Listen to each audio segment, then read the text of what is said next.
All right, I'll talk a little slower. So let's take a look at central bank meetings and how they could have been traded, how they were important this week, and how they could have been traded this week. So I'm going to go first off we're going to start by looking at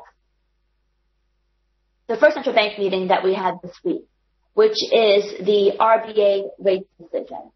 Now, if you remember, the RBA left interest rates unchanged when they met. So let's take a look at the price action of the currency.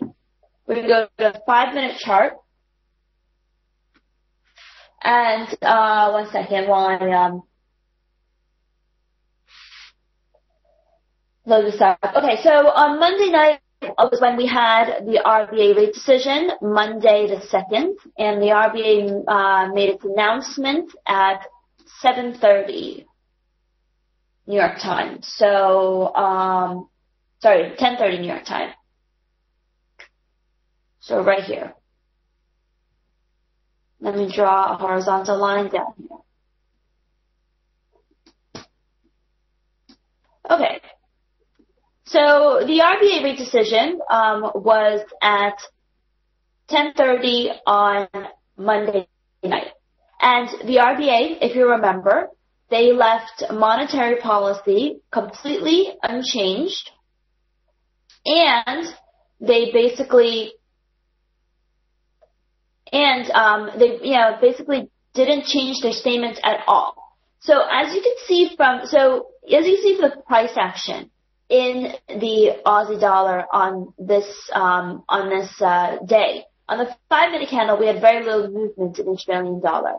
But if you look beneath the hood and read through the statement, the RBA is still, dovish. They still leave the door open for the possibility of easing, so they do maintain an easing bias. And so that's important to remember, because when we have a scenario where people are trying to figure out, what trade to take, what they would end up doing is they would end up, waiting for other pieces of data to see whether or not it supports the dovish bias. Like today, we had really weak Australian GDP numbers, and that was enough to take the Australian dollar to fresh lows. But taking a look at this rate decision itself, how could it have been traded? Well, one of the things that we have a whole variety of different ways to trade news. One of those ways is to wait for the 5-minute candle close, especially with central bank rate decisions, especially wait for the 15 minutes past. To wait for the 15 minutes after the rate decision happens, because you want to see not only what the central bank says initially, but also sometimes there's speeches afterwards. Sometimes there are there's accompanying comments that happens. So what you want to do is you want to wait 15 minutes before taking any type of trade.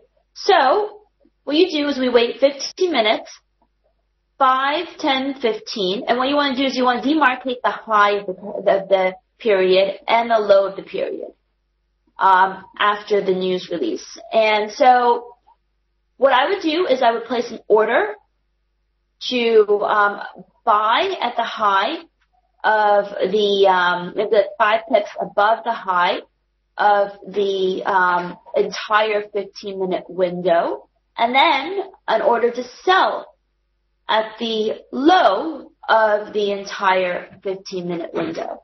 Now, with Australian data in particular, there's a very interesting characteristic of the Australian dollar. I'm not too sure whether, in the past, some of you have joined me in a presentation about how to trade the Australian dollar.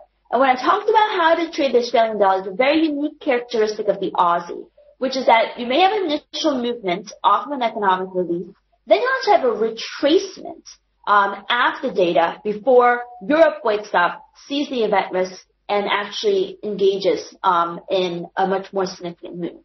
So if you didn't know that, what you would do when trading the central bank rate decision, for example, is you would basically place an order, like I said, to buy the high of the 15-minute period. So we would be buying basically at 90.93 and selling at 90.65. And you can see that the buy would have been triggered. And, you know, if you use a 25 pip stop, which is standard, or 25 pip stop, you'll be stopped out.